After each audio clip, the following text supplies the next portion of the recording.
Que tempo precioso que o Senhor tem nos proporcionado. Eu queria que você abrisse a tua Bíblia comigo no Evangelho de Lucas. Evangelho de Lucas, no capítulo de número 1.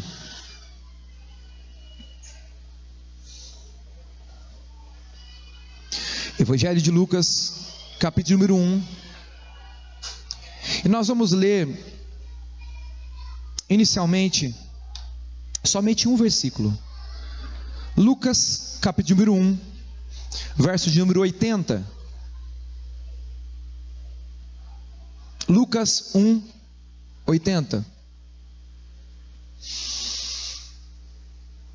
O menino crescia, se fortalecia em espírito, e viveu nos desertos até o dia que havia de manifestar-se a Israel. O menino crescia, se fortalecia em espírito, viveu nos desertos até o dia que havia de manifestar-se a Israel. Feche seus olhos mais uma vez. Senhor, fale ao nosso coração nessa manhã, Pai. Temos expectativa, porque sabemos que o Senhor, Pai, sempre tem algo para nós. Sempre existe maná, sempre existe alimento, sempre existe direcionamento. E a nossa oração nesse dia é que o Senhor fale conosco, ministre o nosso coração, que nós possamos sair daqui diferentes da forma que entramos. Essa é a nossa oração, no nome santo de Jesus. Amém. Glória a Deus. Esse texto de Lucas 1:80, ele conta a história de João Batista. E João Batista, ele é o primeiro profeta nomeado no Novo Testamento. A primeira referência profética no Novo Testamento que nós encontramos fala justamente desse homem, que tinha uma profunda, uma grande relevância no ministério de Jesus. Ele anunciava a Cristo antes de vê-lo, e quando o viu, foi João Batista que batizou o próprio Cristo. Imagina o peso desse homem no reino de Deus.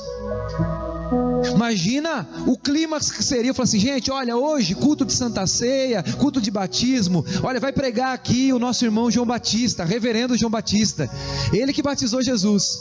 Não ia ter nem lugar na igreja. Imagina o quanto de reels que ia ter. Marcação, @prof. João Batista. Segue o cara lá. Tamanha era a relevância dele, tamanha era a importância dele. E quando a gente pensa nesse tipo de projeção, igual eu citei, é óbvio que isso é uma ideia absurda de coisas que nós valorizamos hoje. Deus não está valorizando isso. A relevância de João Batista não estava relacionada ao número de seguidores, nem para quantas pessoas ele pregava, nem quantas pessoas ele impactava, mas estava ligado ao propósito que ele cumpria. O que fez João Batista se destacar no meio da multidão de homens de Deus, ao ponto de Jesus dizer que nenhum homem nascido de mulher, todos, tinha tanta relevância e importância no reino de Deus como João Batista. Você não vê João Batista curando enfermos, você não vê João Batista fazendo campanhas de milagres, de cura, você vê João Batista liderando uma igreja, mas João Batista, ele tinha algo, ele cumpria o propósito. E quando Jesus o encontra, ele já está ministrando para várias pessoas, e ele está falando de Jesus, está falando de Cristo, e as pessoas estão querendo saber quem era, está querendo saber quem Jesus era. Ele começa a explicar: olha, eu estou aqui para falar de algo que vocês ainda não conhecem, mas vocês vão ver.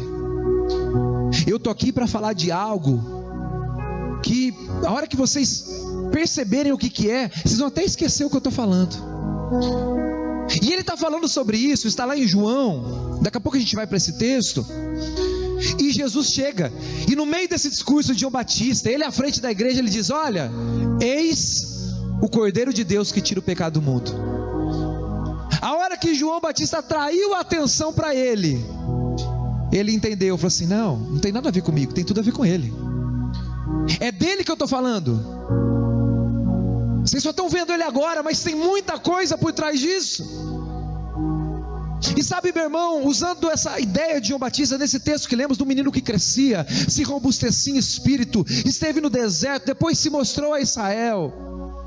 Da mesma forma que Jesus, ele nasce através de uma obra maravilhosa do Espírito Santo. Deus enviou o seu próprio Filho. Ele fica 30 anos na surdina e depois ele aparece. Assim também é conosco. Existem processos, existem fases, existem momentos da nossa vida que antecedem o cumprimento do propósito de Deus para nós, que antecedem, são preparos de Deus para a nossa vida, porque nós estamos pensando muito no evento. Olha isso aqui, ó. Isso aqui é um evento, é um momento especial, o clímax de algo, mas antes de acontecer isso aqui, estava acontecendo alguma coisa antes. Antes de acontecer isso aqui, havia um preparo, Deus estava trabalhando, a gente não estava vendo. E a mesma coisa que aconteceu aqui e aconteceu aqui tem real importância, porque se não acontecer aqui, não chega aqui. Nós muitas vezes estamos tão preocupados com o evento. A criança nasce e a gente tem, os pais pegam no colo e traz para a igreja e diz assim: ai, quantos dias ele tem? Ah, ele tem 30 dias. Ele não tem 30 dias. Ele tem 30 dias, ele tem 9 meses antes. Porque não quer dizer que porque você viu faz 30 dias, que aquilo que foi vivido quando ninguém via, que esse processo que foi sendo gerado, que essa vida que já estava ali, e ninguém sabia o que estava acontecendo, ninguém conseguia entender o que estava acontecendo, não era importante, porque se não acontecesse aqui, não acontecia fora. Isso é vida cristã, e é sobre isso que eu quero ministrar o teu coração hoje, porque é chegada a hora. É momento da gente sair da caverna. É momento da gente se lançar. É momento da gente viver o propósito de Cristo. É momento da gente dizer sim para aquilo que o Senhor tem preparado para nós. Vida cristã é assim.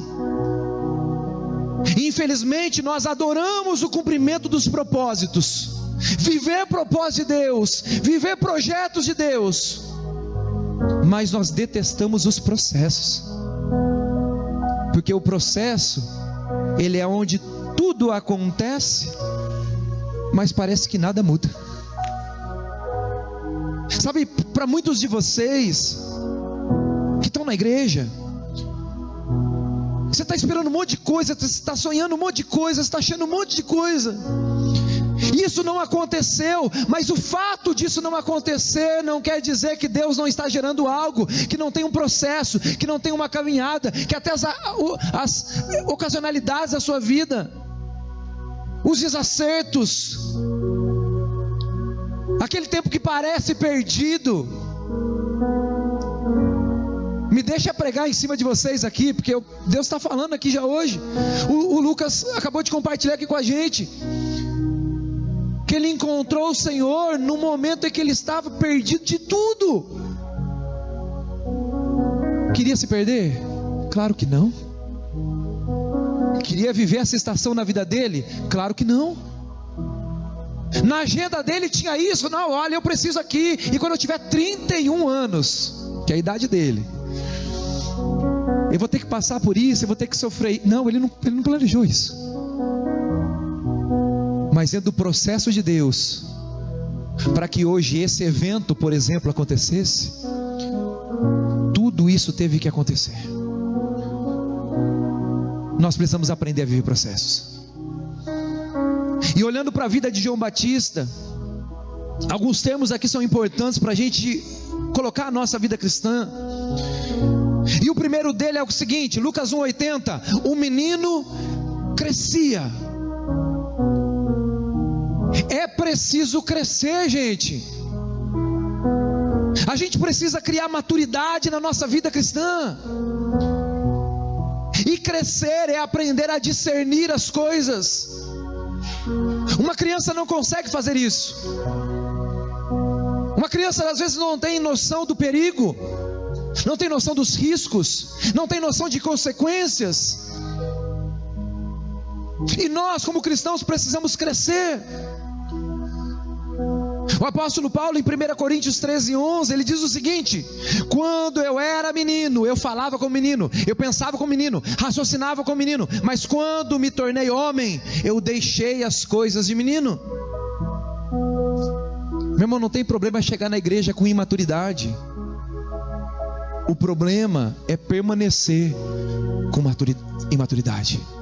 Imaturidade no quê? Naquilo que Paulo está dizendo, no que fala, no que pensa, nas decisões que toma.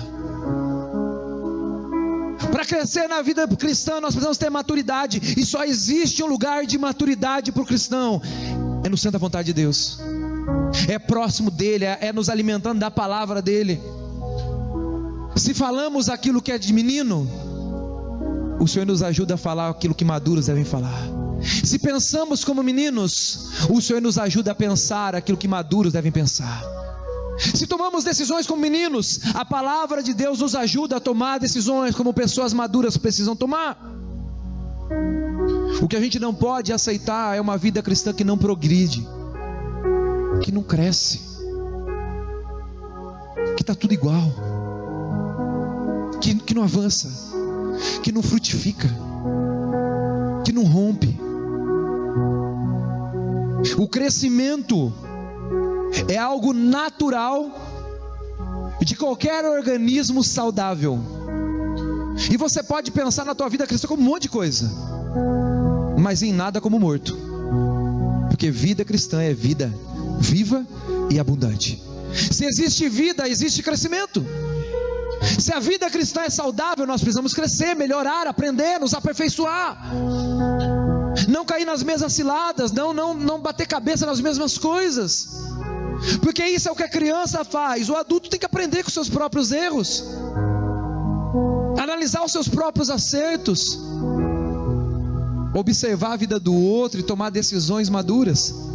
Não precisa pagar para ver. Gente madura não paga para ver. Gente madura considera, pensa, ora, e daí vai. Olha o que Hebreus está dizendo, Hebreus 5:12-14.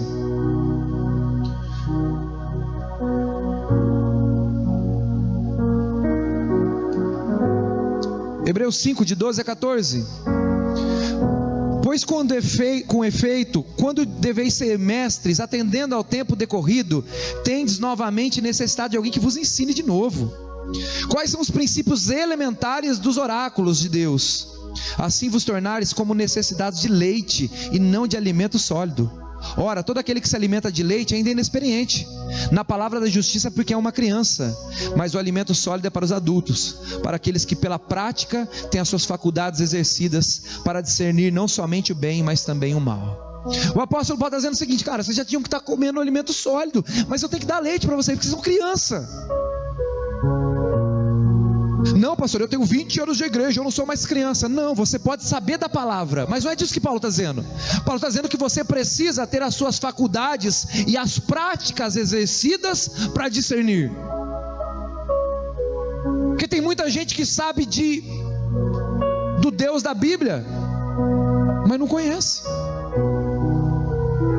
Sabe muito de princípios, mas não tem uma vida sólida, é criança, é moleque. Porque não decidiu crescer, não decidiu amadurecer. Vida cristã é amadurecimento. Se daqui um ano você estiver aqui e você estiver igualzinho à forma que você chegou, de duas uma: ou o problema é seu, ou o problema é meu. Se o problema for meu, procura um lugar onde você possa crescer, que vão te alimentar de verdade, se não for aqui. Agora, se o problema for seu, você precisa repensar a tua vida cristã, para dizer: por que eu estou igual? Por que eu não avanço? Por que nada muda? Por que eu continuo com os mesmos pensamentos, com as mesmas críticas, com as mesmas ideias, com tudo? Cresça. O menino crescia. E Lucas 1:80 fala mais uma coisa: que esse menino, ele se robustecia em espírito. Primeiro ele crescia, maturidade. Agora, robustecer em espírito, meu irmão. Os meus amigos marombas aí de academia, nós temos alguns aí, não tem me influenciado ainda, meu irmão. Vocês estão fracos de influência. Vocês podem se esforçar mais. Mas, meu irmão, para você se robustecer, você precisa de disciplina. Para você se fortalecer, meu irmão, não dá. O cara vai na academia, primeiro dia,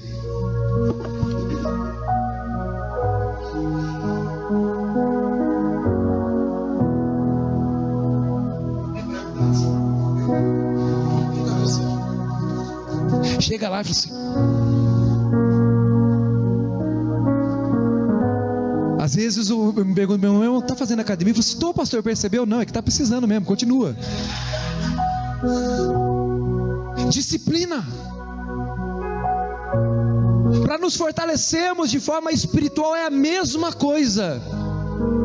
Disciplina. Não dá pra gente aprender tudo sobre Deus. Mesmo se você pegar a Bíblia hoje e ler ela inteira, eu só vou parar de ler quando eu terminar. E começa lá em Gênesis, termina em Apocalipse, não dorme, não come. Meu irmão, você vai fazer uma coisa doida. Vai talvez absorver alguma coisa, mas você não vai estar forte. Pelo contrário, você vai estar igual a quem que vai na academia e quer colocar peso para impressionar os outros, porque recebeu tudo, mas não tinha condição de administrar isso. Vida cristã, para nos fortalecermos espiritualmente, é necessário disciplina. O profeta Oséias 6,3, ele diz o seguinte: conheçamos na verdade, e prossigamos em conhecer ao Senhor. O que ele está dizendo? Eu conheço ao Senhor, mas eu preciso prosseguir. Falamos isso para o pessoal que batizou. Isso aqui não é o fim de uma jornada, pelo contrário, é o começo de outra. Aqui não diz que a gente chegou lá, pelo contrário, é que a gente entendeu agora para onde ir. E se não o fizermos, se não buscarmos prosseguir no Senhor, não teremos fortalecimento espiritual para enfrentar aquilo que a vida vai lançar diante de nós, aquilo que os desafios virão a partir de agora. Mas ser disciplinado é fácil? Não. A disciplina é boa? Não. Tem dia que a pessoa da academia ela acorda às 6 horas da manhã, mas tem dia que ou ela vai pelo compromisso ou ela não vai. Porque a disciplina, o momento em que a disciplina está acontecendo, que você está, a tua musculatura, você está se robustecendo aqui, espiritualmente falando, não é gostoso. Tem hora que não é, meu irmão. Você vai ter que desligar a televisão e ler a Bíblia. Vai ter que parar de pedir conselho para os outros. Vai ter que dobrar o joelho e começar a pedir conselho para Deus. Vai ter que abandonar alguns hábitos e algumas coisas da sua rotina para se dedicar, para estar na igreja em um tempo de comunhão com o Senhor. Isso é disciplina. E no meio da disciplina o telefone toca, o convite para fazer alguma coisa diferente vem. No meio da disciplina o seu time joga. No meio da disciplina surge um lazer. Em alguns momentos ainda da vida, a pessoa disciplinada vai ter o dia. Hoje é o dia do lixo, né? Tá no regime, hoje come tudo, né? E vai ter dias na nossa vida cristã que a gente vai poder se dedicar a outras coisas. Não, hoje eu quero descansar, eu vou lazer, eu vou viajar mas não dá para viver só isso. Senão a gente não cresce. Mas olha o que olha o que Hebreus diz sobre a disciplina. Hebreus 12:11. Toda disciplina, com efeito, no momento, não parece ser motivo de alegria. Criar disciplina, receber disciplina, viver em disciplina, parece tristeza, mas depois, entretanto, produz um fruto pacífico aos que têm sido por ela exercitados. Depois fica bonito. Depois que está musculoso, eu não faço na academia porque eu sei quem eu sou. Se eu ficar igual ao Roma, eu nunca mais vou na academia. Nunca mais. Eu vou até ficar, depois eu não quero mais saber disso aí. Vou ficar carregando peso para quê? Mas ele entende, porque ele passou pelo processo de disciplina. E ele sabe que agora tem coisas fáceis que outrora foram difíceis, mas só é fácil porque antes ele passou pelo difícil. Só é fácil porque experimentou o processo que gerava dor, gerava tristeza, gerava incômodo, gerava desconforto. É assim a nossa vida cristã em alguns momentos. Mas para nos fortalecermos em espírito, é necessário também passarmos por disciplinas espirituais, oração, leitura da palavra, jejum, comunhão. Isso é necessário para o nosso crescimento, e a gente não pode abrir mão disso, senão a gente não cresce. E gente que não cresce, não se robustece, não tem força suficiente para chegar até o fim da jornada. E daí não atinge o propósito, porque não se preparou, não viveu o processo, não discerniu, e às vezes tentou avançar sem estar pronto, tentou chegar sem ter os elementos suficientes, e daí deu errado, culpou a igreja, culpou o pastor, culpou a circunstância, mas não entendeu que começou a viagem, começou a jornada, sem ter passado por aquilo que precisava. A última coisa que esse texto nos fala de processo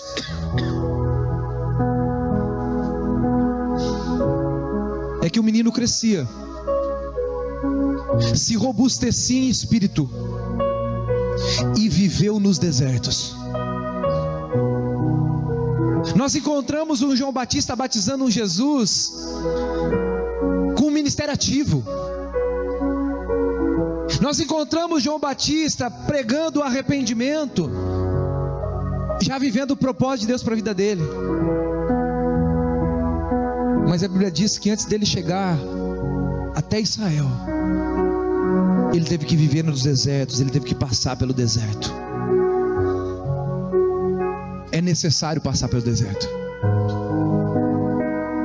As nossas lutas, as nossas dificuldades ainda fazem parte do processo de Deus para a nossa vida.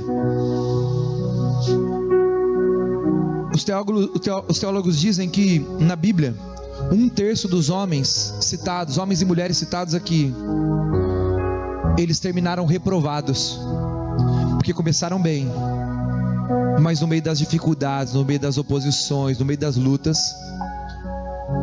eles param. Deixa eu dizer algo para você: se no meio do processo, se no meio você olhou e você almejou algo de Deus para você, se Deus falou algo no teu coração, se brotou no teu coração um propósito, um sonho, e no meio do caminho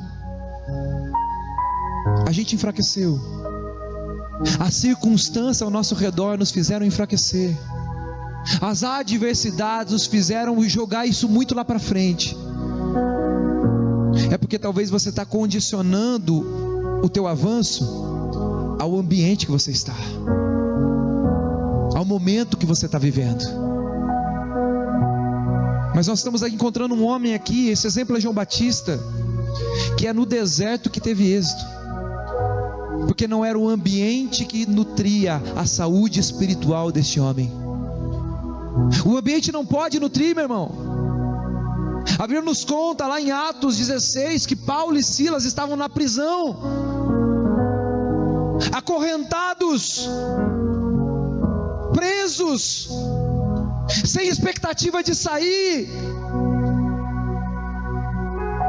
Eles olham para o outro e dizem: vamos cantar? E eles começaram a adorar a Deus naquele lugar, eles começaram a engrandecer o nome do Senhor naquele lugar.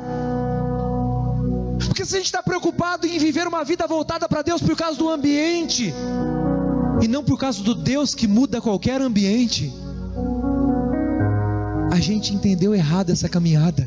Porque vai ter aflição, meu irmão, vai ter luta, vai ter dor.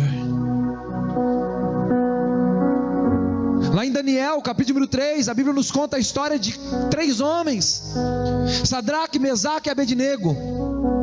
E esses homens, por temerem ao Senhor, por não rejeitarem o culto ao Senhor, eles foram jogados dentro de uma fornalha para serem queimados vivos. E a Bíblia nos conta que dentro deste lugar, nessa fornalha ardente, que eram para eles morrerem queimados, nada aconteceu. Mas a Bíblia não diz que o fogo apagou. O fogo continuou lá dentro. O que Deus tirou foi o poder do fogo sobre a vida deles. Você vai passar por tempestades, mas Deus quer tirar o poder das tempestades dentro de você. Deus quer tirar esses resultados, essas aflições que essas dificuldades geram.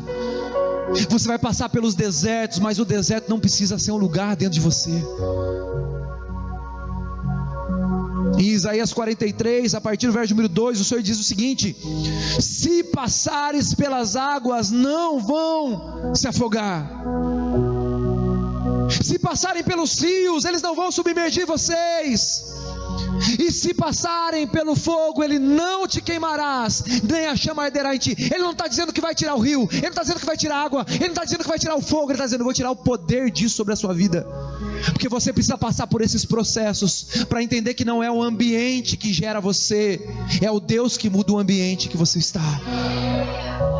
João Batista esteve no deserto, mas não tinha deserto no coração dele, tinha um manancial fluindo. E ele diz: está vindo alguém, e ele vai batizar vocês com água. Eu estou no deserto, mas vai estar vindo uma enxurrada sobre a vida de vocês. Eu estou no deserto, mas vocês vão receber batismo, vocês vão receber um fluir especial, e do interior de vocês fluirão. Deserto. Não deixe que o ambiente ele mexa com aquilo que Deus quer que você passe. Você vai ver situações difíceis. Nesse mundo tereis aflições. O texto de Isaías que lemos agora, 43, diz: não é quando passares, não é se passares, na verdade, é quando. Não é se, pode ser que você passe, pode ser que não passe. Ele está dizendo quando passares. Quando está dizendo: ó, você vai passar, só não sei quando, mas vai ter luta, vai ter dia difícil.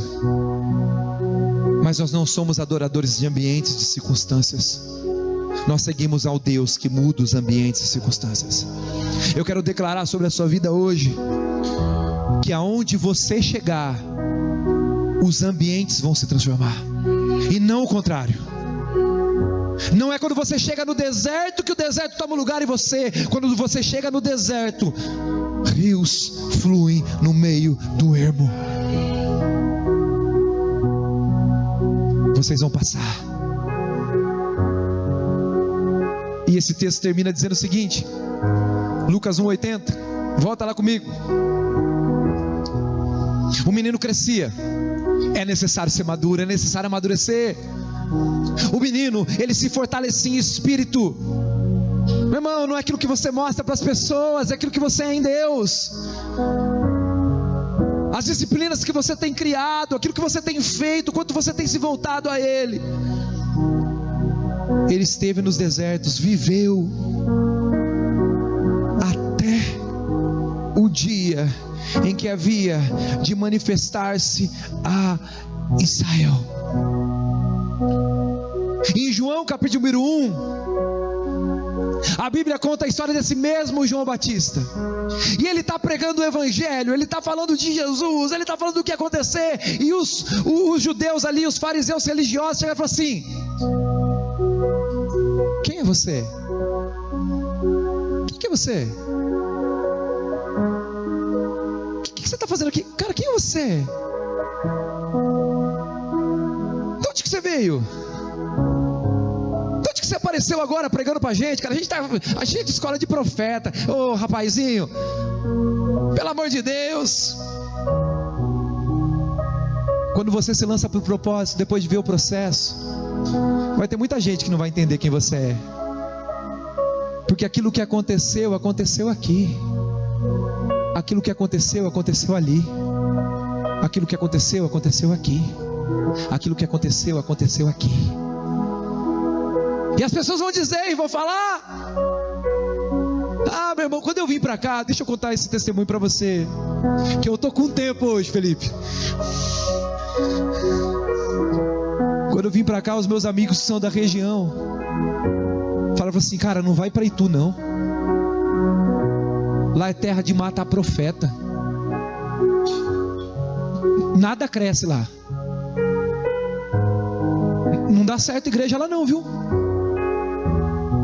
Tem um monte de gente que tentou. Se você não fizer as coisas erradas aí que os caras estão fazendo, não inventar uns TikTok, umas coisinhas, não vai acontecer. irmão, mas quando você vive o propósito, João não precisava dizer quem ele era. Você não precisa dizer quem você é. Eu não preciso dizer quem eu sou para você. Quando o Senhor nos coloca para viver o propósito dele, os frutos falam por nós. Os sinais, eles acompanham aqueles que creem. E João Batista, ele estava vivendo isso. Por isso eu quero dizer algo para você hoje. Deus está fazendo algo na tua vida.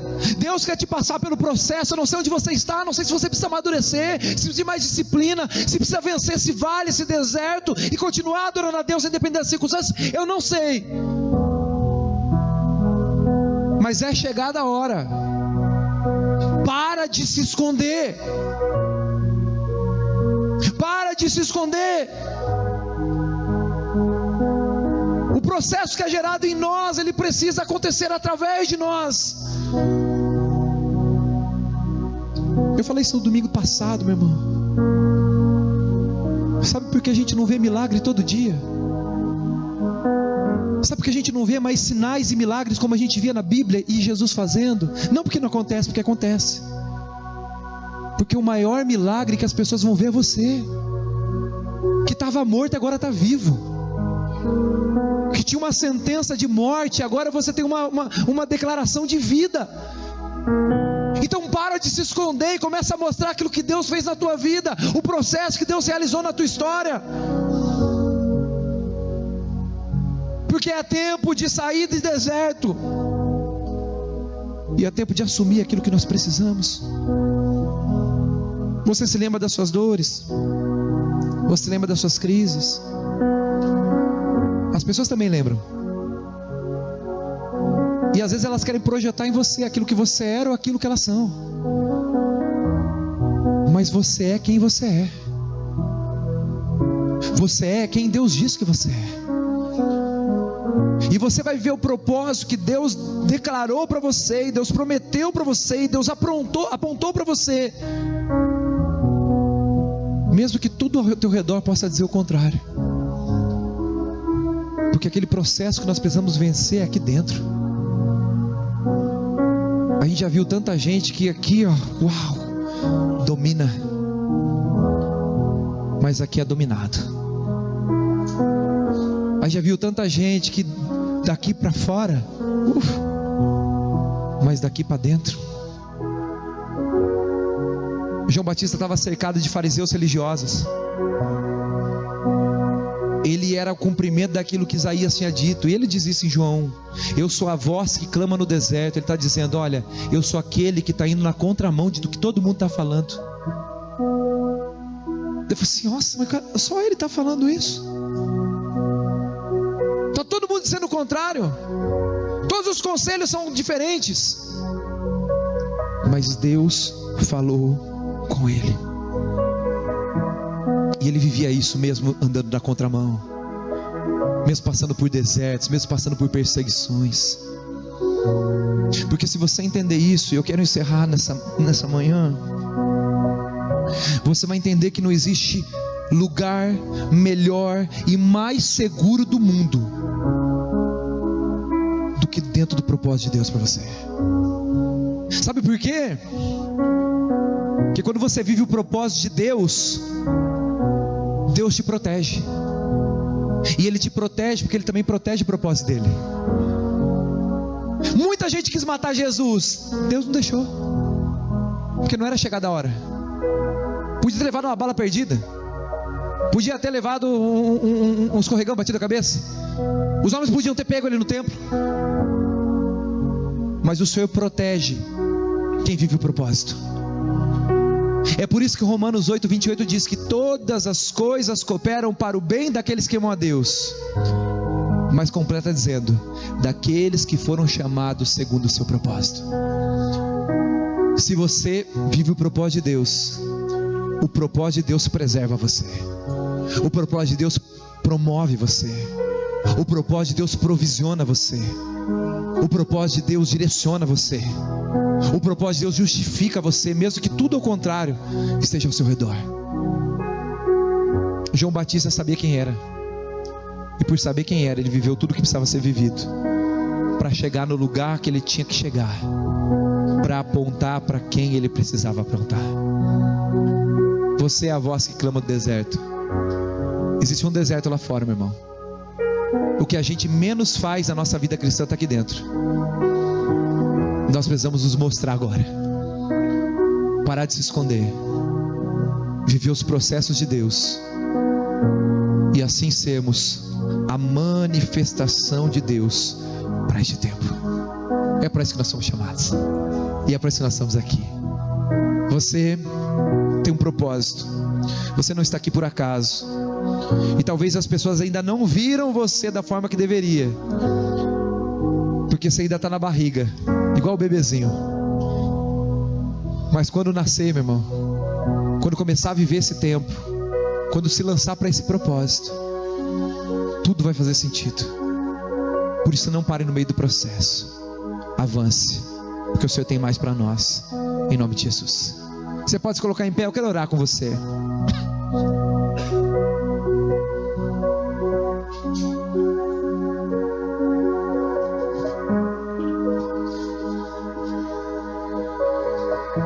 Muito em breve a gente vai cear nessa manhã. Nós vamos partilhar desse momento de comunhão. E quando o apóstolo Paulo ele fala sobre isso lá em 1 Coríntios, ele começa a falar tudo aquilo que você sabe, que o Senhor pegou o pão, deu graças, disse que esse é o meu corpo que é dado em favor de vós. Semelhante modo ele tomou o cálice, ele diz: esse é o meu sangue que é derramado em favor de vós, fazei isso em memória de mim. Ele continua dizendo e avançando alguns versículos, diz o seguinte: examine-se, pois o homem a si mesmo. Sabe o que o Paulo está dizendo? Paulo está dizendo que quem determina se você faz parte do propósito de Deus, da vida de Deus, da comunhão com Deus, não sou eu. Eu recebo gente na igreja, eu não recebo gente no céu. Eu recebo gente da nossa comunidade. Eu não recebo gente num portão celestial. Quem determina, quem consegue testificar, examine-se, pois o homem esse mesmo está dizendo: olha para dentro de si. Olhe para dentro de você e descubra e responda se tem algo aí dentro que diz que tem um propósito de Deus sendo cumprido, que tem uma jornada com Deus sendo trilhada, que tem uma comunhão estabelecida. Porque comunhão é tão subjetivo, né? Tem gente que tem comunhão aqui, é resenha pura, dá risada de tudo, conversa, está envolvido com todo mundo. E tem gente que tem comunhão com mensagens, com uma conversa no canto, com uma oração que manda, com um versículo. É tempo de olharmos para dentro, porque a gente está buscando muita coisa para fora, quando na verdade os melhores processos e tudo que vai potencializar você para viver o melhor de Deus para a sua vida não acontece aqui, acontece aqui. Por isso eu queria que você fechasse os seus olhos e nós vamos orar, entregando este momento ao Senhor, consagrando este momento ao Senhor e dizendo: Deus, obrigado. Obrigado, Pai, porque o Senhor nos dá a oportunidade de crescer, Pai. Todos os recursos, todos os alimentos, toda a disposição que precisávamos para crescer, o Senhor já nos deu. Isso não está na mão de um pastor, isso não está na mão de uma igreja, isso não está na mão de uma denominação. Tudo o Senhor já entregou para nós. E nós queremos, Pai, viver esse processo. Nos ajuda, Pai, a crescer, Pai, em maturidade, sermos melhores e maiores a cada dia. Nos ajuda, Pai, a termos disciplinas que vão nos fortalecer, porque nós precisamos ficar fortalecidos, porque o dia mau chegará. Os desertos fazem parte da nossa vida, mas não queremos, Pai, que o ambiente ele venha determinar, Pai, o nível de fé que teremos, o nível de relacionamento que teremos, o nível de adoração que prestaremos. Nós não somos adoradores de ambiente, Nós somos adoradores do Deus que muda todo o ambiente. Obrigado, Pai, por essa oportunidade de estarmos aqui, Pai. É chegada a hora do povo do Senhor se lançar, parar de se esconder, assumir a posição, assumir o chamado, assumir o propósito, em obediência, dizer sim, para fazer aquilo que nós precisamos fazer. E nós já sabemos. Nos abençoe e nos guarda. Nós temos parte contigo e vamos até o fim com o Senhor, Pai, em nome de Jesus. Amém, amém. Glória a Deus.